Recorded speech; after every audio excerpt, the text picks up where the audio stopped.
Assalamualaikum warahmatullahi wabarakatuh. Selamat datang kembali di channel Versi Vlog bersama saya Ferry. Terima kasih untuk rekan-rekan yang sudah mengklik video ini. Terima kasih juga untuk rekan-rekan yang sudah mensubscribe video ini. Bagi yang belum subscribe atau yang baru bergabung, silahkan bisa rekan-rekan subscribe, like, share, dan komen jika rekan-rekan berkenan.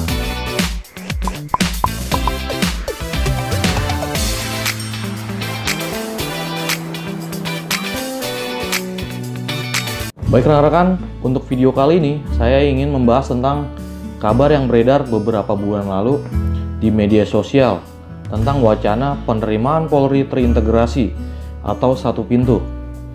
Kabar ini saya dapat dari media sosial.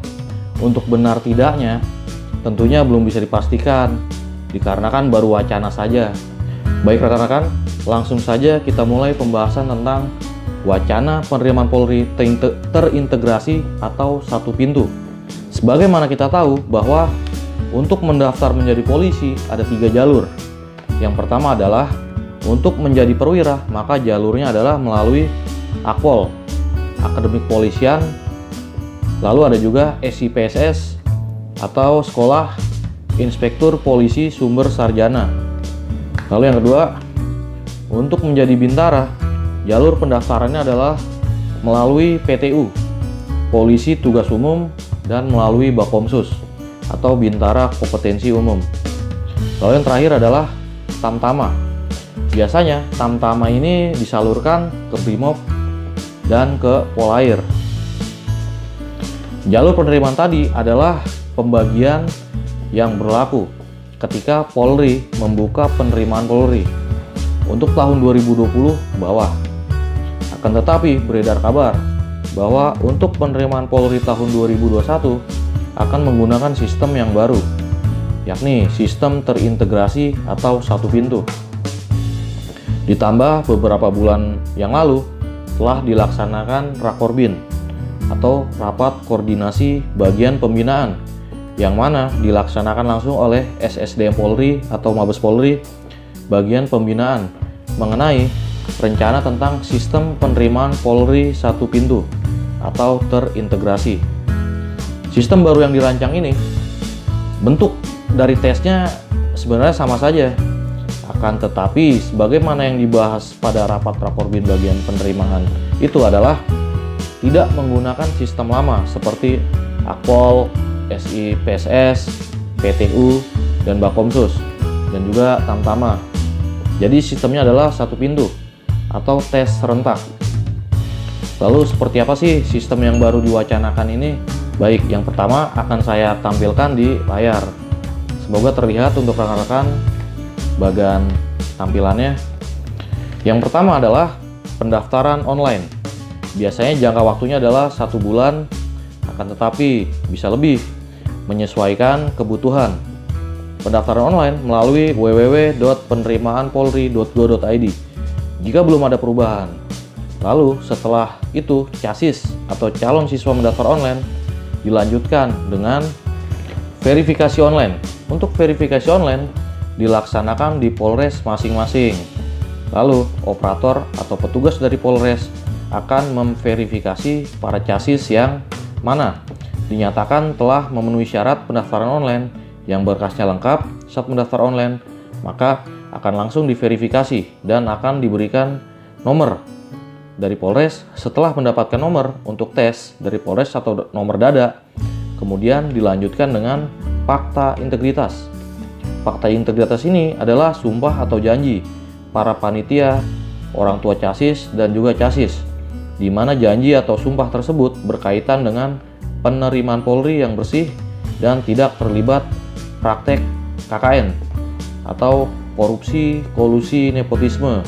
Kemudian dilanjutkan Rikmin awal atau pemeriksaan administrasi tahap awal, yakni akan mengundang beberapa instansi, yakni Dukcapil, Diknas, dan biasanya diundang juga dari Kementerian Agama. Lalu membawa berkas-berkas asli. Kemudian melaksanakan Rikses 1 atau pemeriksaan kesehatan pertama, yaitu pengecekan seluruh badan bagian luar calon siswa. Sebelum Rikses 1, CASIS diharuskan medical check up terlebih dahulu. agar chassis tahu kekurangannya. Lalu kemudian dilaksanakan psikologi 1 yang bersifat kualitatif dan kuantitatif. Kemudian lanjut tes jasmani dan bersifat kualitatif dan kuantitatif. Tes jasmani ini biasanya lari 12 menit, pull up, push up, setoran, dan berenang.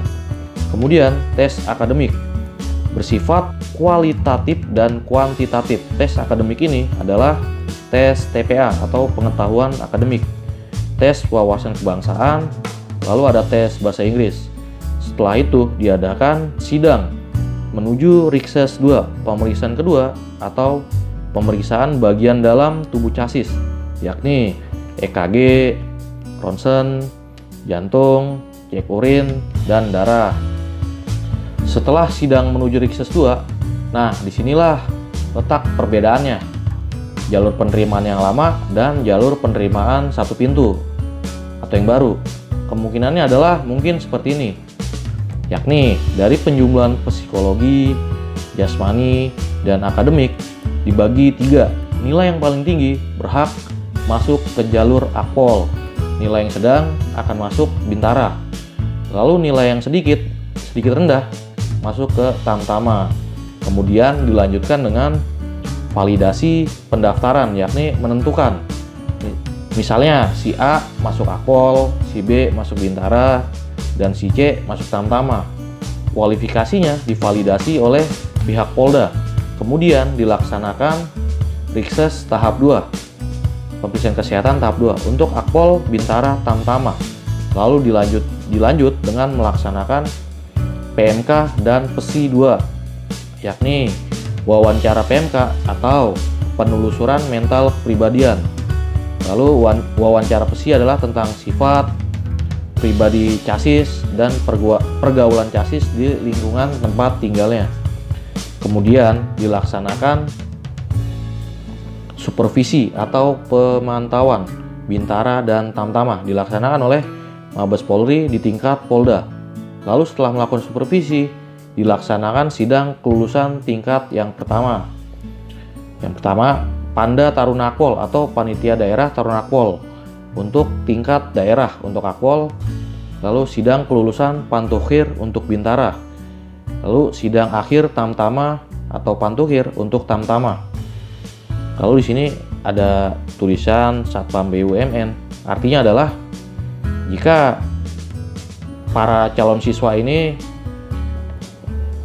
gagal tes Polri, kemungkinannya akan disalurkan otomatis menjadi Satpam BUMN. Setelah itu, langsung pembentukan pendidikan untuk bintara dan tamtama. Lalu untuk taruna Akpol melaksanakan seleksi di tingkat panitia pusat atau di Mabes Polri. Setelah itu dilaksanakanlah sidang akhir panitia pusat. Baik rekan-rekan, itulah tadi sistem dari wacana penerimaan Polri terintegrasi atau satu pintu. Sebenarnya untuk materinya sama saja, akan tetapi yang menjadi pertanyaan adalah bagaimana standar nilai untuk menentukan berapa nilai untuk menjadi Akpol, berapa nilai untuk menjadi bintara, dan nilai menjadi tamtama. Lalu yang menarik perhatian saya di sistem yang baru ini adalah apabila ada chassis yang gagal di Pantukhir, maka chassis yang gagal tersebut bisa disalurkan secara otomatis menjadi Satpam atau Satuan Pengamanan BUMN. Jadi bagaimana nih tanggapannya untuk rekan-rekan Satpam? Bisa komen di kolom komentar. Lalu menurut saya jika sistem ini ditetapkan, tentunya untuk lulusan SMK pun bisa berkesempatan menjadi taruna Akpol. Dan juga untuk usia maksimal mendaftar polisi yang awalnya tuh minimalnya adalah minimal 17 tahun dan maksimalnya 21 tahun. Bisa saja bertambah untuk usia maksimalnya menjadi 24 tahun mungkin. Baik rekan-rekan, perlu saya ingatkan dan tegaskan lagi bahwa sistem ini atau sistem penilaian Polri terintegrasi atau satu pintu ini baru wacana saja. Dan belum ada juga statement dari Polri, statement resminya. Jadi bisa saja sistem yang baru tersebut bisa terrealisasi dan bisa juga tidak. Jadi pesan saya untuk rekan-rekan atau adik-adik yang ingin menjadi polisi, apapun sistemnya nanti, yang paling penting adalah persiapan dari rekan-rekan atau adik-adik. Persiapkan dirimu sematang mungkin apabila ingin atau berniat menjadi polisi. Baik rekan-rekan, sekian dari saya, semoga bermanfaat. Terima kasih untuk rekan-rekan yang sudah mengikuti video saya dari awal sampai akhir. Jangan lupa subscribe, like, share, dan komen. Akhir kata, Assalamualaikum warahmatullahi wabarakatuh.